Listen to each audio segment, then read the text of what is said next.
Cahaya hidup, alhamdulillah. Assalamualaikum warahmatullahi wabarakatuh. Waalaikumsalam warahmatullahi wabarakatuh. Silakan bila ada yang mau bertanya-tanya.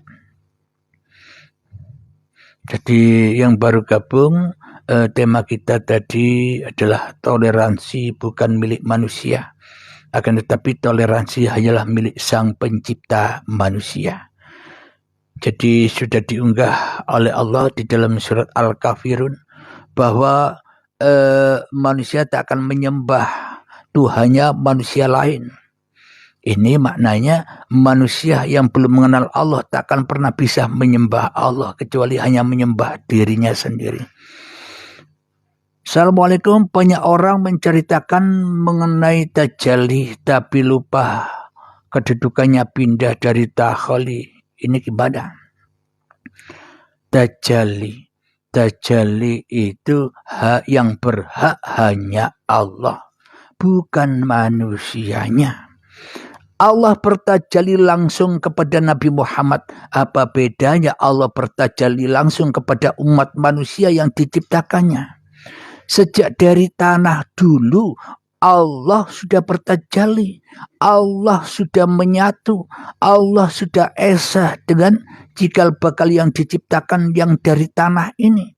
Jadi sejak dulu Allah sudah bertajalli, berhubung manusianya yang ada, berhubung manusianya yang wujud, seolah-olah yang bisa bertajalli, seolah-olah yang bisa ibadah hanya manusia.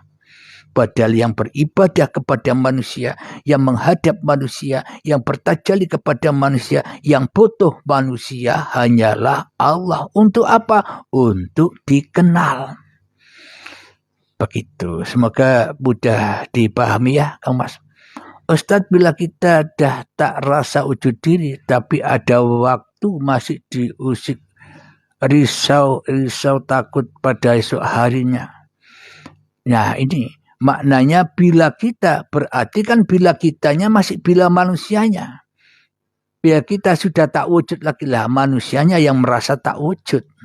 Berarti hakikatnya manusianya masih wujud, yang punya rasa merasa tak wujud. Jadi masih manusianya, ia bingung hidup di dunia ini yang masih terkena ujian, masih terkena perahara-perahara dunia. Kenapa? Karena manusianya yang masih merasa mengenal, karena manusianya yang masih merasa bertajalli, karena masih manusianya yang merasa tak wujud. Maka dari itu bila tidak digurukan atau dibaiatkan kepada guru-guru pembimbing, kita pasti bingung terus. Tidak ada titik temunya.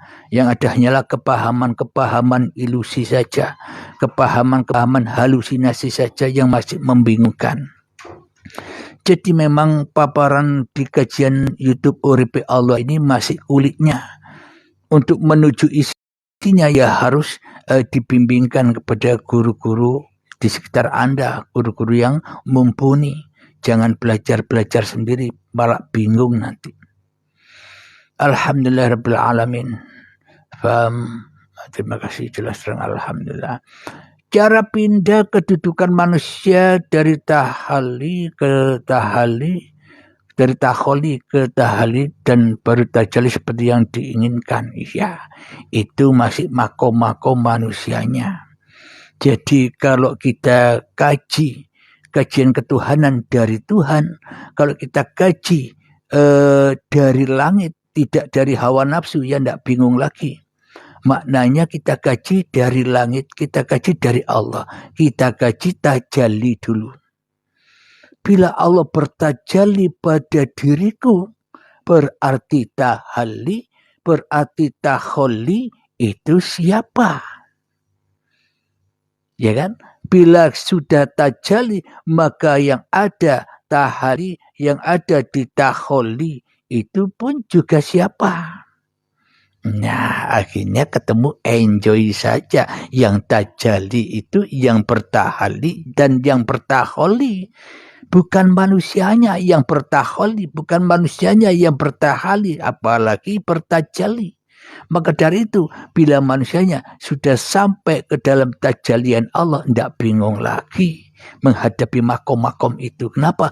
Karena manusia sudah tak punya makom lagi, kecuali makom lillah billah. Hanya Allah yang ada. Semoga bisa dipahami ya Kang Mas. Cahaya hidup banyak yang berkongsi tapi masih kias-kias. Tapi YouTubeku sangat terus, alhamdulillah. Karena ini ilmunya Allah, bukan ilmu manusia saya. Karena saya tidak punya apa-apa, tidak punya ilmu apa-apa. Ilmu yang sedikit, setetes yang direbut oleh seluruh manusia sedunia ini, sudah saya kembalikan ke lautan hayat, ke ma'ul hayat. Sehingga sangat luaslah ilmu-ilmunya Allah itu. Maka dari itu ketika Allah memahamkan kepada saya diutus, diperintahkan untuk menyampaikan apa yang saya pahami dengan rela dan ridho, gratis lagi di YouTube, ya kan? Akan tetapi ini hanya kulitnya saja. Jadi kulitnya saja seperti ini, apalagi isinya. Jadi memang bagi sahabat-sahabat yang masih berhenti di kulit, ya tetap di kulit saja. Yang memahami masih manusianya dan masih bingung di dalam menghadapinya. Contoh bingungnya begini, ini aku atau Allah ya? Bingung, selamanya bingung. Ya kadang ingat, kadang lupa. Kadang ingat, kadang lupa. Kadang ingat, kadang lupa. Ingat dan lupanya kan masih versi manusianya. Yang menguasai ingat dan yang menguasai lupa masih manusianya. Apa bedanya? Karena manusianya belum dilepas, belum terbaiat. Ya masih manusianya yang merasa paham. Ya masih manusianya yang merasa tajalli. Ya masih manusianya yang merasa takholi. Ya masih manusianya yang merasa tahali dan sebagainya. Begitu Kang Mas. Bisa dipahami ya? Alhamdulillah.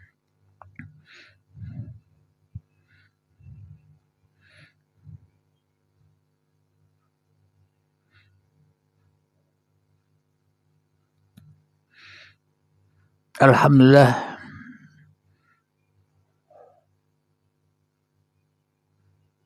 Alhamdulillah.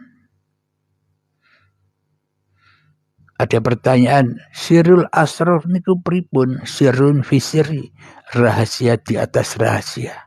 Maknanya kalau kita kaji secara kepahaman kemanusiaan, sirul asrar adalah merasakan adanya Allah, merasakan dekatnya Allah, merasakan ahadnya Allah. Tapi yang merasa masih jauh, masih karena masih ala manusianya.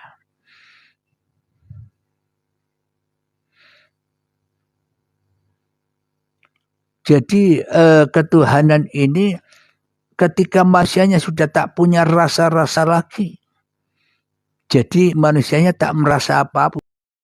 Itulah yang dimaksud alam enjoy saja, alam kedamaian, alam surga di sisi Allah, yaitu surganya Allah, bukan surgi yang kita bayang-bayangkan selama ini, yang mana hanya surganya Dajjal, yang penuh dengan kenikmatan dunia, yang penuh dengan hasrat hawa nafsu, yang kita bayang-bayangkan selama ini, yang kita harapkan selama ini kan surganya Dajjal, bukan surganya Allah, karena kita salah dalam bertuhan.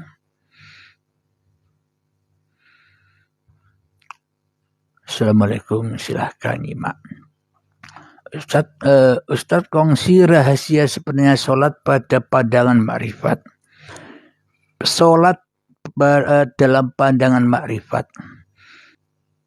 Kalau sholat pandangan syariat, pandangan manusianya, ya laku sholat 5 waktu itu. Laku sholat ba'diyah qobliyah rawatib. Akan tetapi bila kita secara syariatnya melakukan sholat 5 waktu, melakukan sholat qobliyah ba'diyah, melakukan sholat rawatib dan sebagainya, dan sholat-sholat yang lainnya, tanpa bertemu Allah, tapi kita hanya bertemu dengan diri kita sendiri yang merasa sholat, kita hanya berjumpa dengan diri kita sendiri yang merasa mengamalkan sholat 5 waktu, mengamalkan sholat qobliyah ba'diyah, mengamalkan sholat rawatib masih manusianya. Apakah itu dinamakan sholat di sisi Allah?